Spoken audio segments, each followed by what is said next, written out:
بسم اللہ الرحمن الرحیم یا ایہا النبی انا ارسلناک شاہدا ومبشرا ونذیرا وداعیا الی اللہ باذنہ وسراجا منیرا.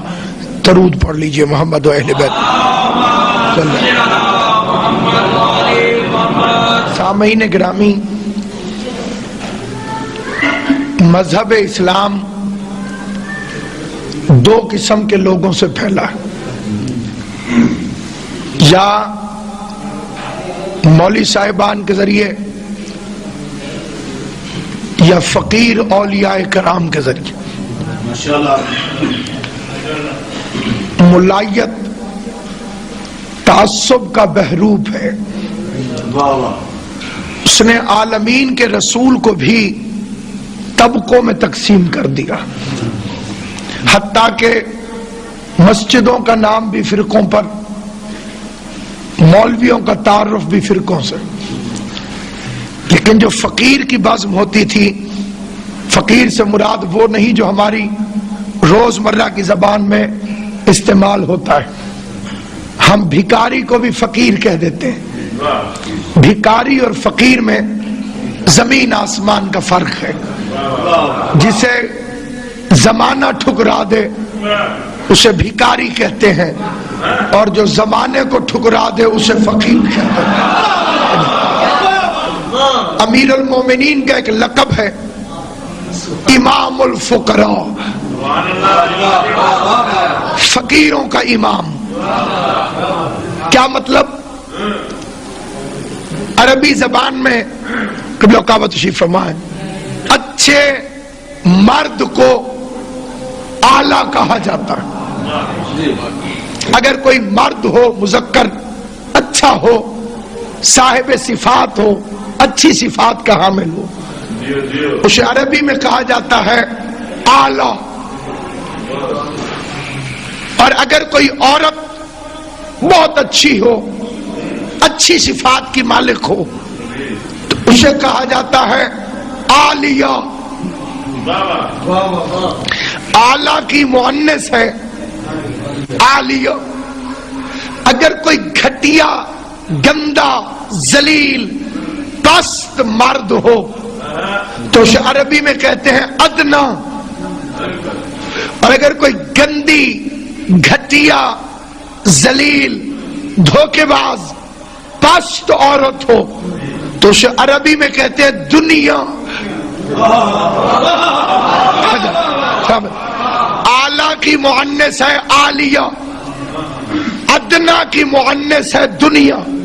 گندی عورت، گھٹیا عورت، دھوکے باز، ذلیل، پست.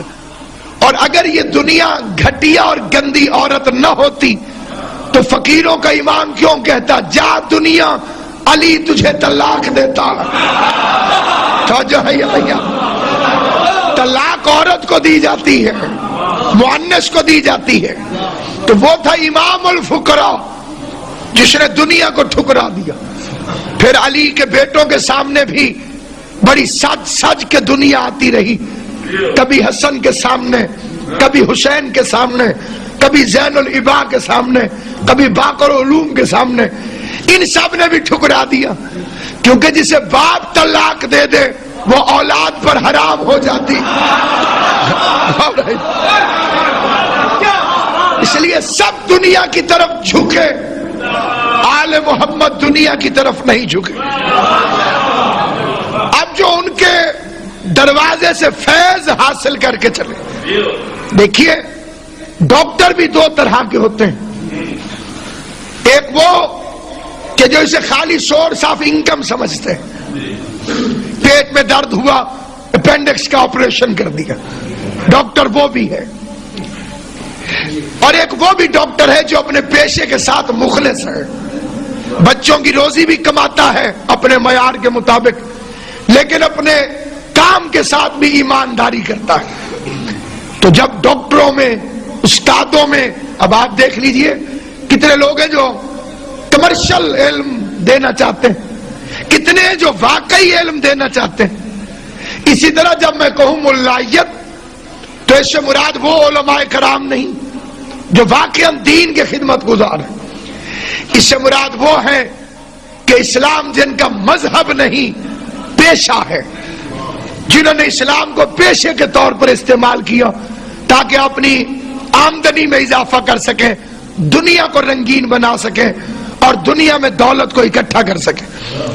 اب جب مولوی کی بازم ہوگی اس میں اسی کے فرقے کے لوگ ہوں گے، دوسرا کوئی آ جائے گا تو گھبراتا رہے گا، پتہ نہیں کب کفر کا میزائل داغ دے۔ لیکن جب فقیر محفل سجاتا ہے، وہاں ہندو بھی، سکھ بھی، عیسائی بھی، مسلمان بھی۔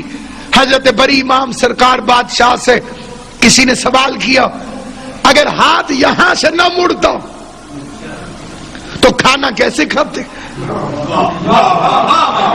اور اگر ہاتھ یوں ہی رہتا ایک دم سیدھا تو منہ تک کیسے آتا؟ نہ ہاتھ ادھر پہنچتا نہ منہ ادھر پہنچتا، تو ہم کیسے کھاتے؟ سرکار بری امام نے جو جواب دیا وہ فرمایا کہ ضروری تو نہیں کہ یوں کیا جائے، لقمہ توڑ کے یوں بھی تو کیا جا سکتا ہے۔ اور ہے یا نہیں؟ اس لیے امیر المومنین مولا علی نے فرمایا کھلانے والے بنو تاکہ حاکمانہ سوچ پیدا ہو، کھانے والے نہ بننا ورنہ محکوم ہو جاؤ گے۔ جب باپ کھلاتا ہے اور بچہ کھاتا ہے تو اسکول کے ٹرپ میں جانے کے لیے باپ کی اجازت ضروری ہوتی ہے، لیکن جب بیٹا جوان ہو کے کمائے تو برادری کو یہی جواب دیا جاتا ہے میں بیٹے سے مشورہ کروں گا۔ جب باپ کھلائے تو حکومت باپ کی، جب بیٹا کھلائے تو اولاد ہونے کے باوجود حکومت بیٹے کی طرف منتقل ہو جاتی ہے۔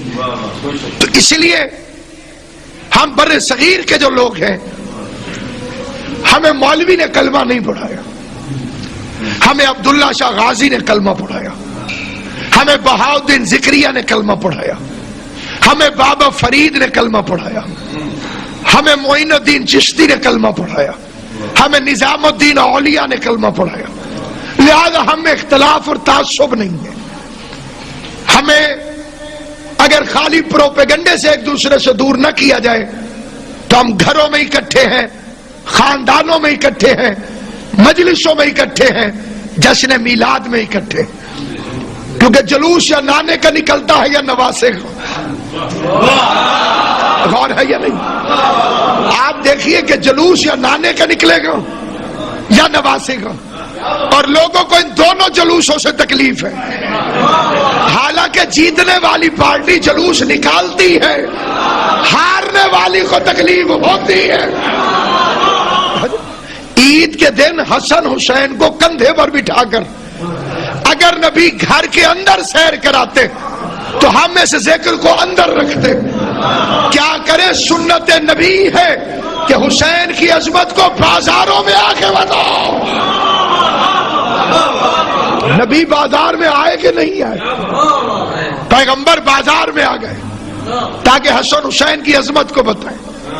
آپ میں سے کوئی تیار نہیں ہوگا، میں اپنے آپ پر ہی مثال دیتا ہوں۔ ابھی رام بھائی نے اعلان کیا، میں ممبر پر آ گیا، آپ نے مجھے ذاکر حسین کی حیثیت سے دیکھا، آپ کا جی چاہا کہ ملتان آ کر مجھ سے ملاقات کریں۔ جیسے ہی آپ میری گلی میں پہنچے میں کندھوں پہ بچے بٹھائے پھر رہا تھا۔ کیا نظریہ قائم کریں گے میرے بارے میں؟ وہ جو وہاں ممبر پہ بیٹھا تھا ہمارے پاس، یہاں بچے کھلا رہا۔ سوچئے، مذاق نہیں ختم نبوت کا، حسن اور حسین کو مہر نبوت پر بٹھا لینا۔ مہر نبوت ہے، حسن حسین تشریف فرما ہے۔ سہروردی صاحب، کیا کوئی بندہ قرآن پہ پاؤں رکھ کے مسلمان رہ سکتا ہے؟ نہیں رہ سکتا۔ لیجئے، یہاں قرآن لکھا ہوا ہے، ادھر حسن تشریف فرما ہے، ادھر حسین تشریف فرما ہے، وارث شریعت نے اٹھایا ہوا ہے، قرآن کی عزت جاننے والے نے اٹھایا ہوا ہے۔ گویا نبی صلی اللہ علیہ وآلہ وسلم اپنے عمل سے بتا رہے ہیں کہ اگر قرآن پر قرآن آ جائے تو کوئی حرج نہیں ہوتا۔ یہ قرآن تھے جو قرآن پر آئے ہوئے تھے۔